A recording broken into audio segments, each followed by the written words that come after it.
Un drone abattu, des ambassadeurs appelés et des menaces qui s'échangent de plus en plus ouvertement.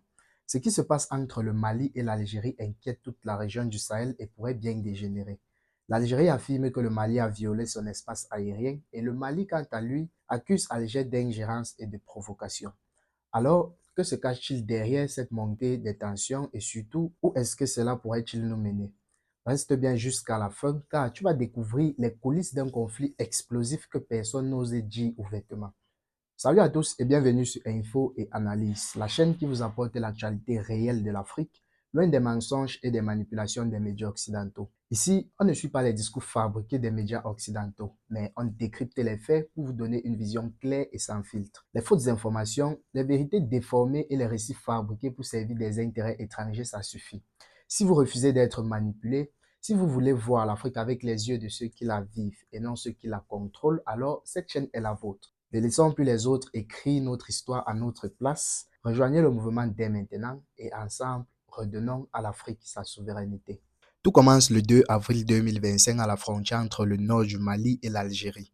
L'armée algérienne annonce avoir abattu un drone militaire malien. Selon Alger, l'appareil aurait violé son espace aérien dans une zone très sensible près de Tinzouatine.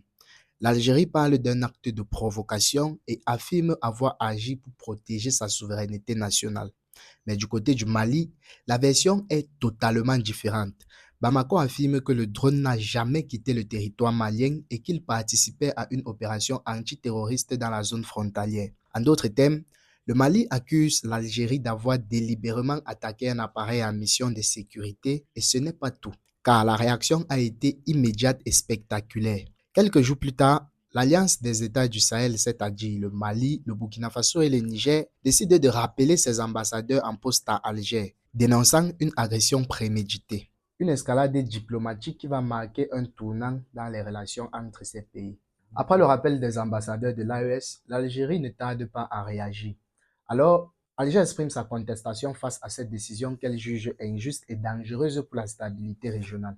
En retour, l'Algérie rappelle elle aussi ses ambassadeurs au Mali et au Niger et surtout, elle suspend la prise en fonction de son nouvel ambassadeur au Burkina Faso. Le ton est monté, les gestes sont forts et la crise diplomatique est désormais ouverte. Pour comprendre la gravité de cette situation, il faut savoir que l'Algérie jouait depuis des années un rôle de médiateur dans les conflits au nord du Mali. Mais aujourd'hui, Bamako ne veut plus de cette médiation et accuse Alger d'ingérence dans ses affaires internes. Une rupture de confiance qui risque d'avoir des conséquences très lourdes, car entre intérêts stratégiques, affrontements historiques et tensions ethniques, le fossé semble se creuser de plus en plus. Pour mieux comprendre cette crise, il faut remonter dans le temps. Depuis des décennies, l'Algérie joue un rôle clé dans les dossiers maliens, notamment dans les rébellions touaregs du Nord. En 1991, en 2006 et en 2015, Alger a servi de médiateur dans les accords de paix entre le gouvernement malien et les groupes armés.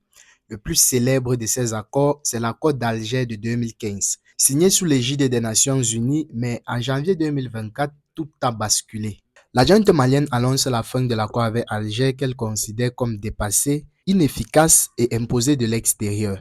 Pour Bamako, cet accord fragilise l'unité du pays en donnant trop de poids aux groupes rebelles du Nord. Et surtout, les autorités maliennes soupçonnent Alger de jouer un double jeu, en soutenant discrètement certaines fractions touareg pour garder son influence dans la région. Résultat, la confiance est rompue et les tensions remontent à la surface, notamment dans la zone de Tinzouatine, une localité stratégique longtemps disputée entre les deux pays. En 2024, une tentative malienne de reconquête de la zone échoue. Et Alger, elle, y voit une provocation directe. Derrière cette crise diplomatique se cachent des intérêts bien plus profonds que ce que l'on croit. D'un côté, l'Algérie considère le nord du Mali comme une zone tampon essentielle pour sa sécurité nationale. Elle redoute l'expansion du terrorisme et veut garder un œil sur les mouvements touaregs historiquement liés à son propre territoire. Mais pour le Mali, il s'agit d'une question de souveraineté totale. Bamako refuse toute influence extérieure et veut reprendre le contrôle complet de son territoire, sans passer des médiations jugées biaisées. D'autant plus que depuis la montée au pouvoir de la junte militaire dans la région, l'AES veut réaffirmer son indépendance face aux anciennes puissances régionales.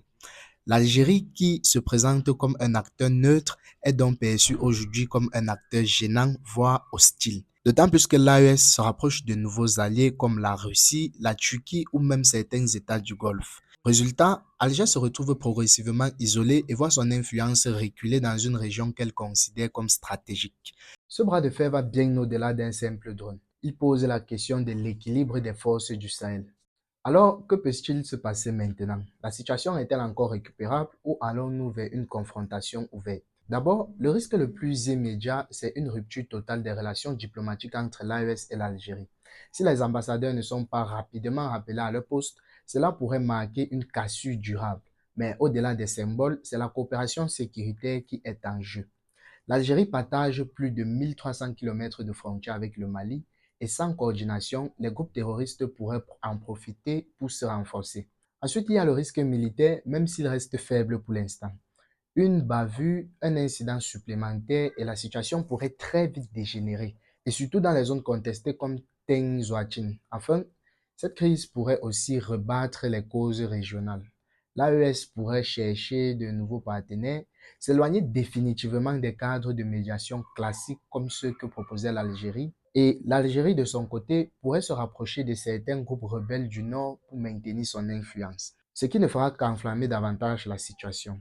À résumer, le dialogue est encore possible, mais chaque jour qui passe rend les réconciliations encore plus difficiles. Ce conflit entre le Mali et l'Algérie n'est pas qu'un simple désaccord diplomatique. Il révèle une recomposition profonde des rapports de force au Sahel entre souveraineté, sécurité et influence géopolitique. L'AES veut tourner la page des anciennes médiations et affirmer une nouvelle voie plus indépendante. Mais cette rupture, si elle n'est pas maîtrisée, pourrait ouvrir la porte à une nouvelle instabilité dont toute la région pourrait payer le prix fort. La question est plus simple. Le Mali et l'Algérie peuvent-ils encore se parler ou sommes-nous en train d'assister à la fin d'une ère? Toi, qu'est-ce que tu penses de cette crise? Est-ce que le Mali a raison de rompre avec l'Algérie ou est-ce une erreur stratégique? Dis-le-moi dans les commentaires, j'ai hâte de lire ton avis. Et si tu veux comprendre les grands bouleversements qui secouent l'Afrique actuellement, abonne-toi dès maintenant. On se retrouve très vite pour une nouvelle analyse.